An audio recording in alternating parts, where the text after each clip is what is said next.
Herkese merhaba. Bugün tavşanımızın elbisesini, ayakkabısını öreceğiz ve en son dikişini yapacağız ve bitireceğiz tavşanımızı.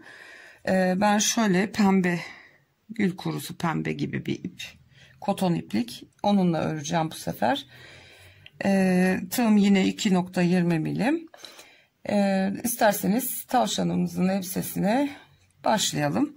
Şimdi ilk önce bir tane sıkılama zinciri atıyorum ve 34 tane zincir çekeceğim. Ben şimdi 34 tane zincirimi çekip geliyorum hemen. Arkadaşlar 34 tane zincirimi çektim.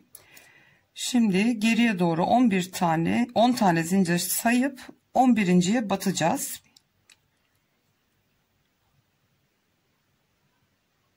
Ve 11. zincirin içine batıp bir tane sık iğne örüyoruz. Ve şimdi sıra sonuna kadar her bir zincirin içine bir tane sık iğne örerek devam ediyoruz. Arkadaşlar 10 zincir bıraktık. 11. zincirden itibaren sıra sonuna kadar sık iğnelerimizi ördük ve toplamda 24 tane sık iğnemiz var şu anda. Şimdi bir tane zincir çekiyoruz ve dönüyoruz. Hemen ilk zincirin dibine batıp bir tane sık iğne örüyoruz. İkincisine çift batıyoruz. Bir sonrakine tek örüyoruz. Yani bir tek, bir çift örüyoruz bu sırada ve arttırıyoruz. Bir tane tek, bir tane çift örüyoruz. Ve bu sırada toplamda 36 tane sık iğnemiz olacak sıra sonunda. Evet, sıra sonuna geldim ve bu sıranın sonunda toplamda 36 tane sık iğnemiz oldu. Şimdi yine bir zincir çekip dönüyoruz. Ve hemen zincirin dibindeki sık iğneden batarak bu sırayı artırma eksiltme yapmadan 36 sık iğne olarak sıra başına kadar öreceğiz.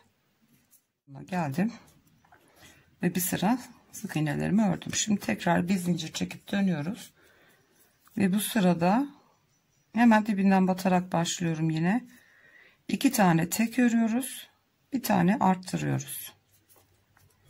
2 tek, bir tane çift. Bu şekilde sıra sonuna kadar örelim ve toplamda 48 tane sık iğne elde etmiş olacağız. Arkadaşlar son sık iğneme de çiftimi batırarak sıramı bitirdim. Şu anda 48 tane sık iğnemiz oluştu. Şimdi kol ayrımlarını yapacağız. Bir zincir çekip dönüyoruz ve 6 tane sık iğne öreceğiz. İlk sık iğnenin dibinden battım. 1 2 3 4 5 ve 6 tane zincir çekiyoruz. 3 4 5 6 12 tane sık iğne atlayacağız. 1 2 3 4 5 6 7 8 9 10 11 ve 12 13.'ye batıyoruz. 6 zincir çekip 12 tane sık iğne atlayıp 13.'ye batıyoruz. Şimdi bir tane ördük, devam ediyoruz.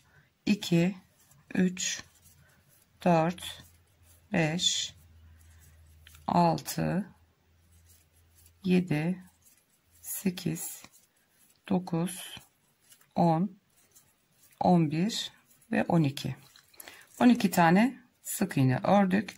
Şimdi yine 6 tane zincir çekiyoruz. 6 yine 12 tane atlayıp 13.'ye batacağız. 1 2 3 4 5 6 7 8 9 10 11 ve 12 13.'ye batıyoruz ve diğer kolumuzu boşluğunu oluşturduk. Geriye 6 tane sık iğne öreceğiz. 3 4 5 ve 6 Evet, kol ayrımlarımızı da yaptık. 5. sıramızdı bu. 6. sıramızı yapacağız. Şimdi bir zincir çekip dönüyoruz. Dibine batıyoruz hemen. 1 2 3 4 5 6 tane sık iğnemi örüyorum. Zincirin içine 6 tane sık iğne örüyoruz. 1 2 3 4 5 ve 6. Devam ediyoruz. 12 tane sık iğnemiz var burada. Onu örüyoruz.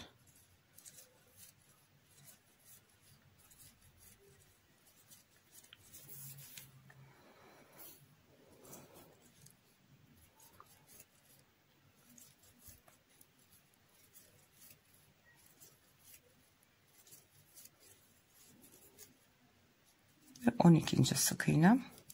Zincire tekrar 6 tane. 1 2 3 4 5 6 ve devamındaki 6 sık iğneyi de örüyoruz.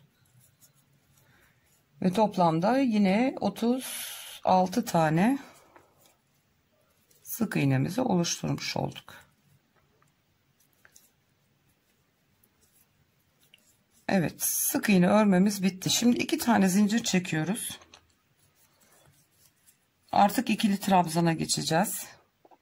Bu zinciri, çektiğimiz zinciri saymıyorum. İlk sık iğnenin tepesinden batıp ikili trabzan örüyorum.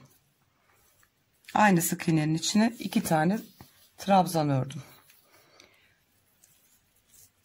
Her sık iğnenin içine 2 tane ikili trabzan örerek bu sırayı tamamlayacağız. Bütün sık iğnelerin içine ikili trabzan yapıyoruz, 2'şer tane. 36 olan sayımızı 72'ye çıkartacağız böylece. Her sık iğneye 2 tane ikili trabzan. Bu şekilde sıramızı diğer başa kadar örelim arkadaşlar.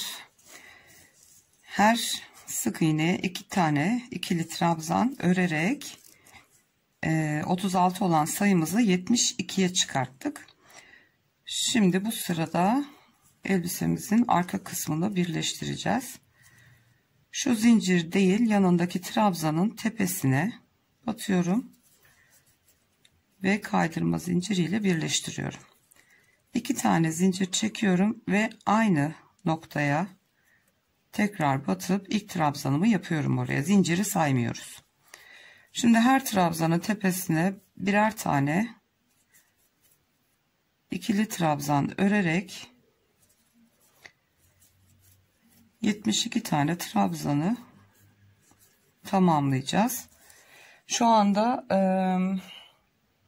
8. sıramıza başladık. 8. sıra dahil 17. sıra dahil toplamda 10 sıra bu 72 tane trabzanı arkada birleştirerek her seferinde öreceğiz. Evet arkadaşlar. Şimdi bu ikili trabzanla arttırma yaptığımız 7. sıramızdan sonra 8. sıra dahil 17. sıra dahil toplamda 10 sıra trabzanlarımızı ördüm. 72 trabzan olarak bitti. Şimdi yapacağımız tek bir şey kaldı. Birleştirmeyi yaptım. Bir tane zincir çekiyorum ve bir geri trabzana batıp ters sık iğne örüyoruz.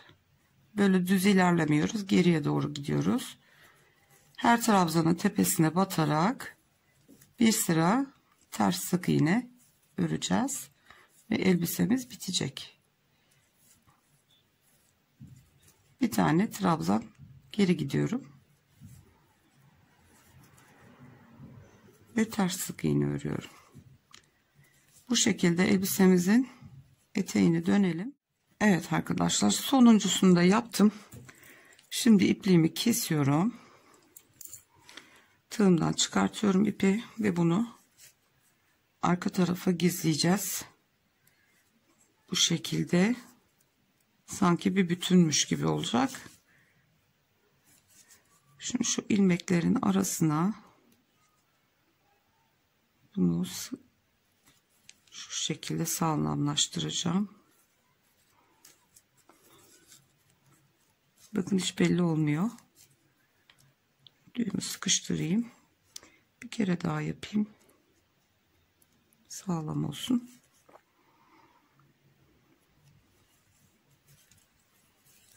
Evet. Bir düğüm daha attım. İpimi kesebilirim. Evet, tavşanımızın elbisesi bitti. Buraya bir tane düğme dikeceğiz. Şimdi botlarını örelim, ayakkabılarını. Düğmeyi dikeriz. Şimdi yine aynı pembe iple öreceğim ben. Sihirli halka yaparak başlıyoruz yine. Ve içine 6 tane sık iğne dolduracağız. 1 2 3 4 5 ve 6. Halkamı kapatıyorum. Şimdi spiral örmeyeceğiz. Sıra sonunda birleştirip bir zincirle yukarıya çıkacağız. Kaydırma zinciriyle kapatıyorum. Bir zincir çekiyorum. Hemen dibindekinden batarak her sık iğne çift batıyoruz. Ve 12'ye çıkartıyoruz sık iğne sayımızı.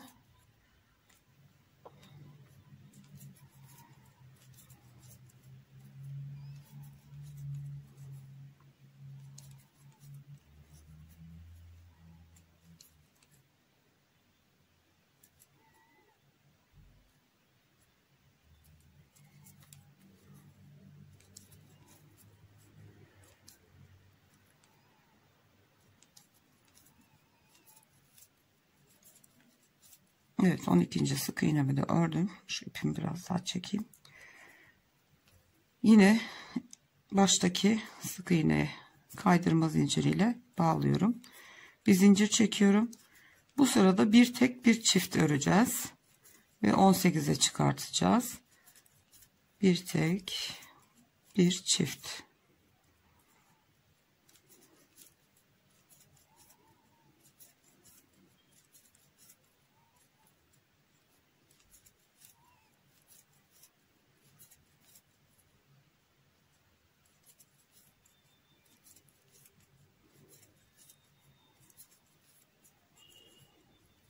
Evet, son çiftimi ördüm. Yine sıra başındaki sık iğneye kaydırma zinciriyle birleştiriyorum.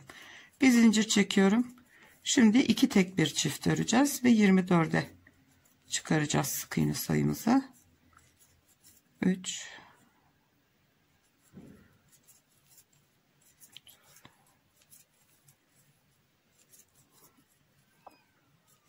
2 tek bir çift örüyoruz.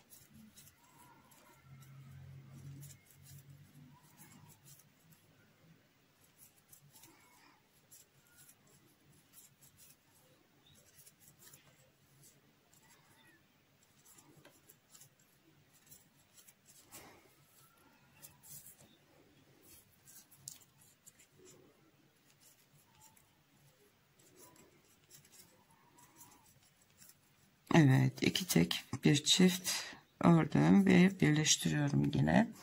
Şimdi 4. sıramızı ördük. 5 ve 6. sırayı 2 sıra 24 sık iğne olarak örelim. Arkadaşlar 2 sıra 24 sık iğnemi ördüm.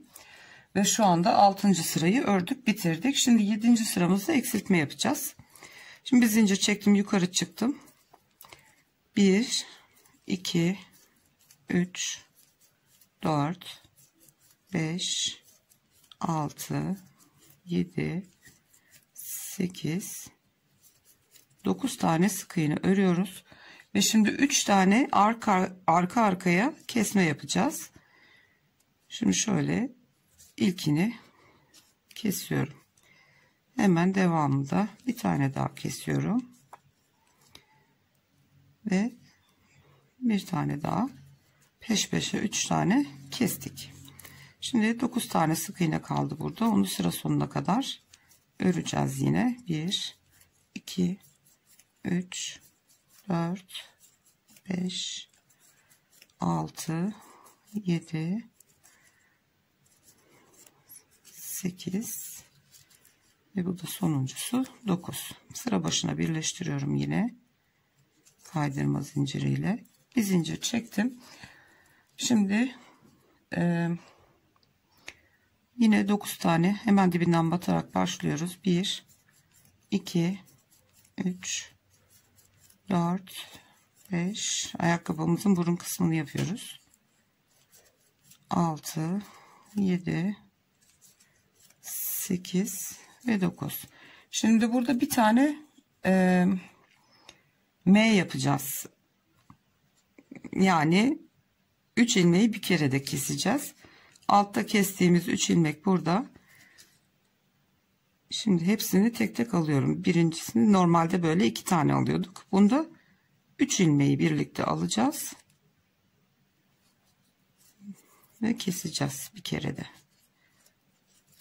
Ve şimdi devam ediyoruz. Bu amigurumi de M harfi ile tabir edilir. 3 ilmeği bir kere de kesiyoruz. M harfini gördüğümüz zaman.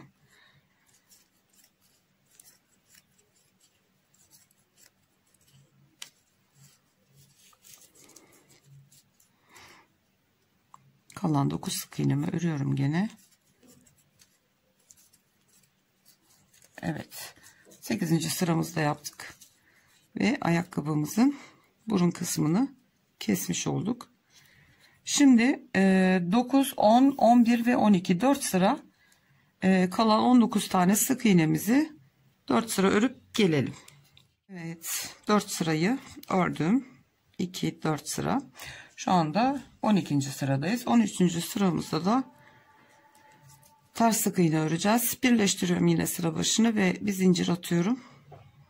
Hemen bir yanındaki sık iğneden başlıyorum. Tersine sık iğne örmeye. Bir sırada bunu döneceğiz. Ve botumuz bitecek.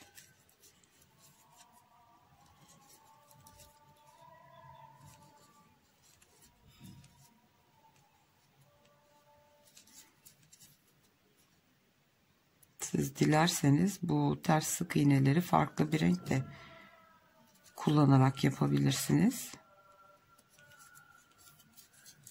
Bu şekilde de güzel oluyor, iki renkli.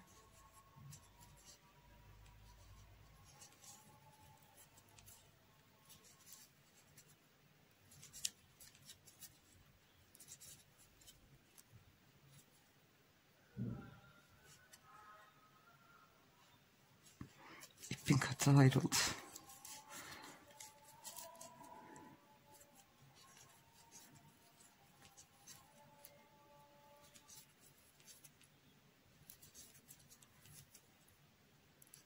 Dilerseniz 4 sıra değil daha fazla 6 sıra örüp daha uzun bir bot da yapabilirsiniz.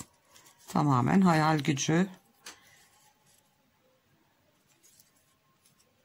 Farklı tasarımlar yapıp tavşanınıza giydirebilirsiniz.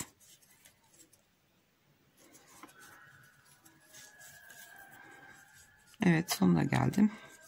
Bir kere daha batıyorum. İpimi kesiyorum ve iç kısımda sabitleyeceğim. Uzun diğer tekini de örelim. Ondan sonra geleceğim. Tavşanımızın dikim aşamasında tekrar birlikte olacağız. Evet, botumuz da bitti. Şimdi bu önü bu şekilde duruyor ama giydirdiğimizde ön kısmına birazcık elyaf doldurup o şekilde giydireceğiz. Yüz yuvarlak olacak o da. Evet, botumuzu da ördük. Şimdi diğer tekini de örelim. Ondan sonra tekrar geleceğim. Evet arkadaşlar, elbisemiz ve botlarımız hazır. Şimdi bunları bir kenara kaldırayım. Şimdi dikiş işini halledelim önce.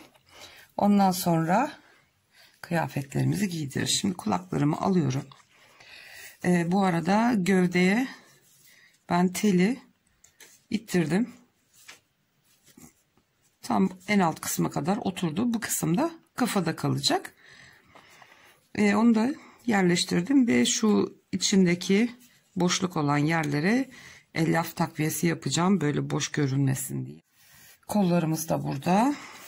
Şimdi önce kulaklarımızı dikelim. Ondan sonra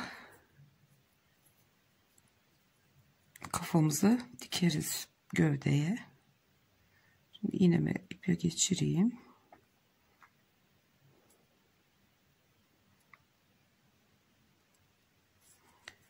Evet, şimdi kulak bitiş yerimiz burada. Bunu bu şekilde şöyle ikiye katlayacağız. Şu görüntüyü verebilmek. Evet, şöyle bir iki kere ucundan dikeceğim. Ondan sonra yerine yerleştireceğiz kulağımızı. Evet, sıkı sıkı tutturdum ve şu şekilde şeklini aldı. Şimdi kafamızı alıyoruz. Tam şu orta noktamız ve bu orta noktadan 1 2 3 4 5 pardon 1 2 3 ve 4. sıralar arasında dikeceğiz. Şöyle yanlara doğru ortalayarak dikelim. 1 2 3. sıra 3 ve 4. sıranın arasına dikeceğiz. Şöyle bir kontrol edeyim. Yani hemen hemen şöyle gözümüzle aynı hizada olmuş olacak. Ve bunu bu şekilde dikeceğiz. Hatta bir tane şöyle uzun iğnem var. Şöyle uzun iğneyle tutturayım. Çok rahat oluyor böyle uzun iğneyle sabitlediğimiz zaman. Şu şekilde iyidir.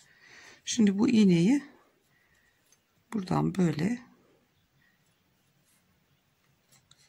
sapladık mı kulak sabit duracak. Şimdi bunu bu şekilde bir kulaktan bir başından dikeceğiz. Şimdi kulakta iplik ilk önce baş kısmından iğnemi batırıyorum. Ve bu sefer kulak kısmından alıyorum.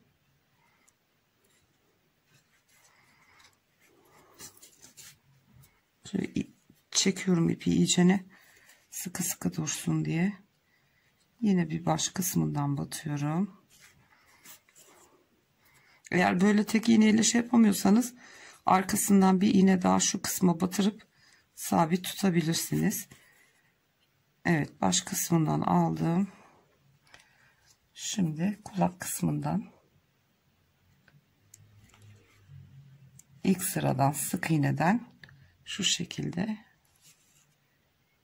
batırıyorum. Bir kulaktan bir baş kısmından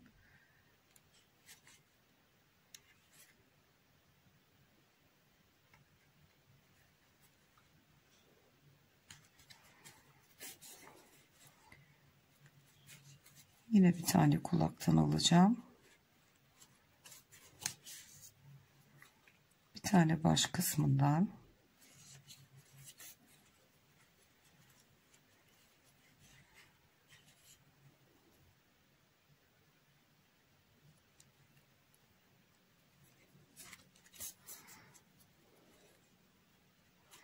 şunu çıkartabilirim artık.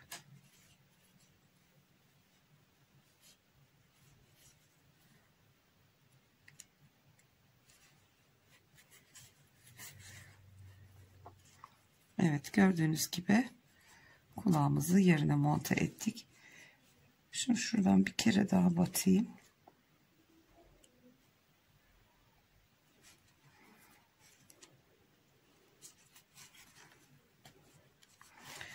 Dört kat olduğu için burası şimdi tabii kalın. Batması biraz zor oluyor.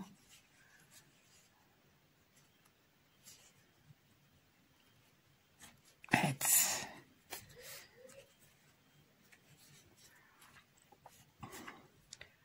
Tekrar şuradan kafadan batıyorum. Evet, ve ilk kulağımızı dikmiş olduk. Şöyle göstereyim. Gayet cici oldu. Evet, bu bir sık iğne ileriden batıp şöyle kafanın arka tarafından sık iğnenin arasından çıkartıyorum. Bu ipi burada bırakıyorum. Bir de bir sık iğne ileriden batıyorum. İlk ipliği çıkarttığım noktadan çıkartıyorum onu da. Ve bu iki ipi birbirine bağlayacağım.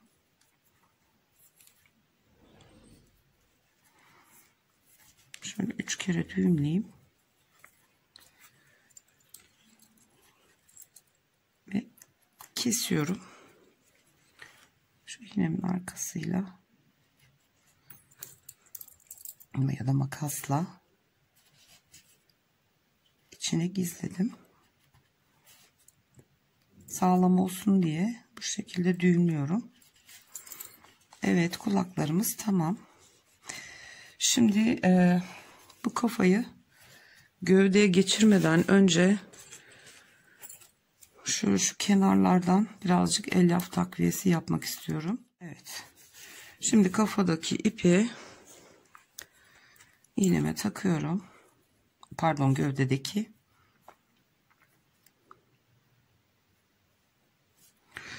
Şimdi tığımın arkasıyla şöyle birazcık kafada bir boşluk açacağım. Ve şimdi kafayı, teli bu şekilde gövdeye oturtturacağız. Evet. Bu şekilde. Şu dikiş yerimiz arkada kalsın. Şimdi iğnemi alıyorum. Şöyle göz kararı, hani yamuk durmaması için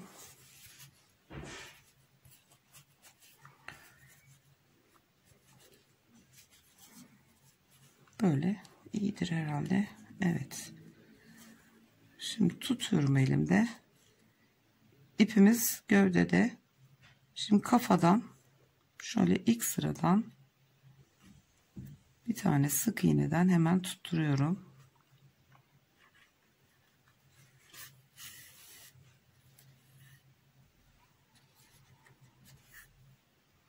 Bir tane de gövdeden alıyoruz.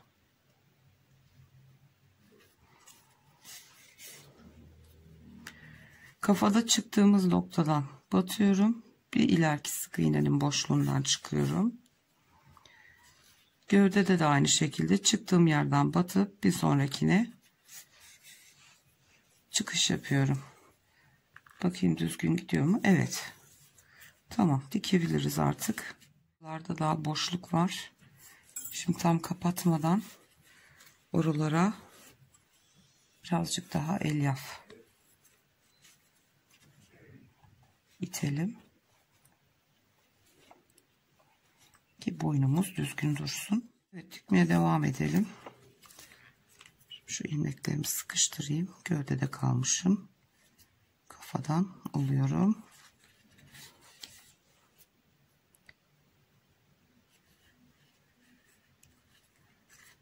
Evet. Şimdi kafadan sık iğneye batıyorum ve kafanın arka tarafından çıkartıyorum iğnemi.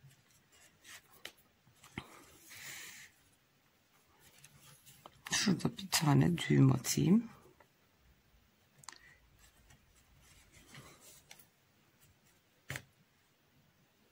Evet. İpliğimizi kesiyoruz. Ve makasımın ucuyla şöyle içeri itiyorum onu. Evet. Gördüğünüz gibi kafa dikişimiz de bitti. Şimdi kollarımızı diktirelim şöyle. Bunu da aynı şekilde omuzla aynı hizaya, şu ipi de keseyim şuradan.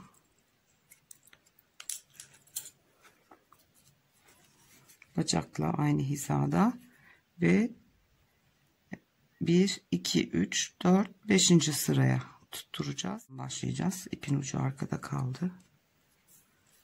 Baş aşağı alalım.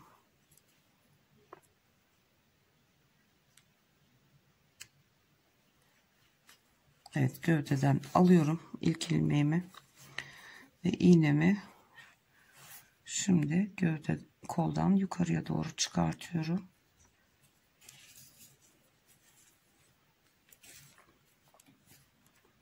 Bir sık iğne ileriden batıyorum.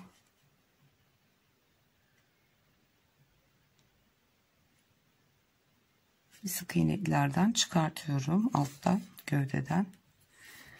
Tekrar şu uç kısımdan yukarıya çıkıyorum.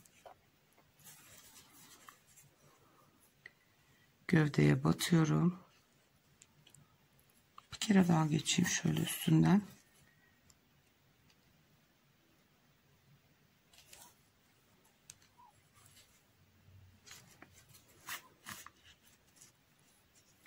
Şunu şöyle koltuk altından da yürütebilirsiniz. Şu uç kısmı alayım.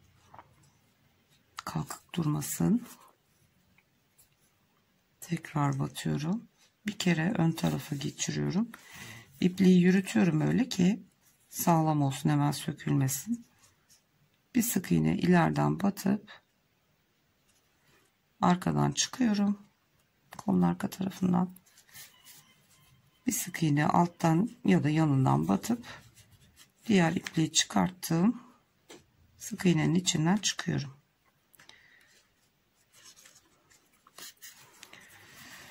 Evet, bunu da uzunluğunu keselim. Birbirine bağlayacağız şimdi bunları. Böyle düğümledik mi sökülme ihtimali en aza iniyor. Ha, bitti şaka maka tavşanımız. Evet, şu ipi de içeriye saklayayım.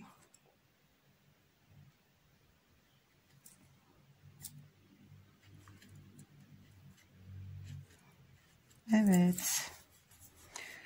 Şimdi elbisemizi giydirelim. Ben şöyle pembe bir düğme de diktim. Şimdi giydirelim tavşanımızı, elbisesini. Şöyle görüntüyü birazcık uzaklaştırayım.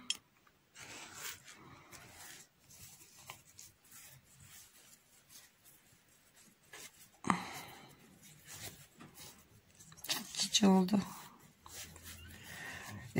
Böyle işleme burun yapmayıp hazır üçgen burunlar var. Siyah, pembe renkte, kırmızı renkte. O şekilde hazır burun da takabilirsiniz göz gibi. Böyle işleyebilirsiniz de. Kollarımızı geçirelim. Şu arkadan bir ilikleyelim önce.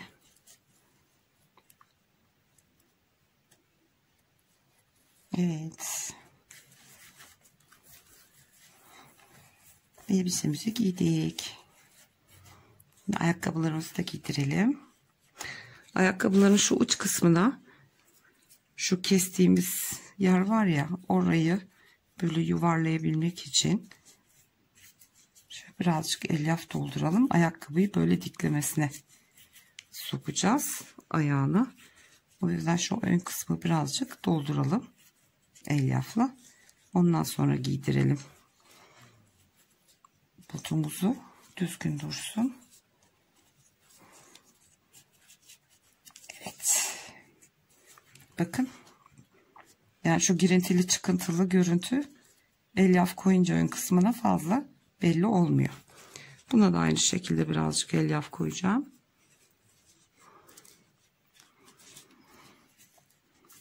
Evet, bunu da giydirelim ayağına. Ayakkabılarımızı da giydik. Şimdi geriye bir tek makyajımız kaldı. Onu da yaparız. Tavşanımız bitecek. Evet, şimdi eskiz boyası da kullanabilirsiniz. Allık da kullanabilirsiniz. Allık zaman içinde uçuyor. Ama eskiz boyası daha kalıcı. Evet, şimdi fazlalığını aldım. İlk önce şu kulaklarımızın iç kısmına şöyle pembeliğimizi verelim.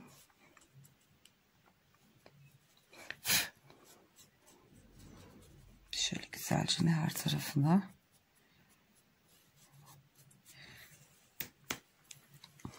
Yani fazla miktarda sürseniz de sorun olacağını zannetmiyorum.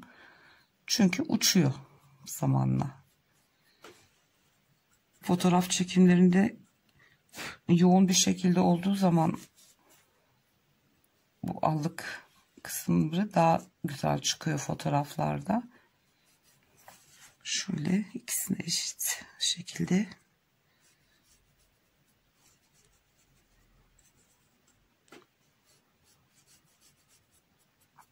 evet, kulaklarımızı tamamladık. Şimdi yanaklarımıza da sürelim birazcık. Şöyle gözün yarısından yanağa doğru. Önce şöyle bir kabataslak yerlerini belirleyip şöyle pembişliğimizi yapalım. Evet, diğer tarafa da aynı şekilde.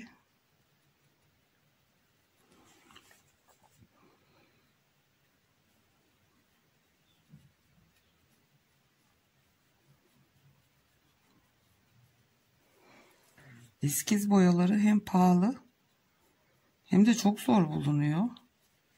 Evet. Kızımız hazır.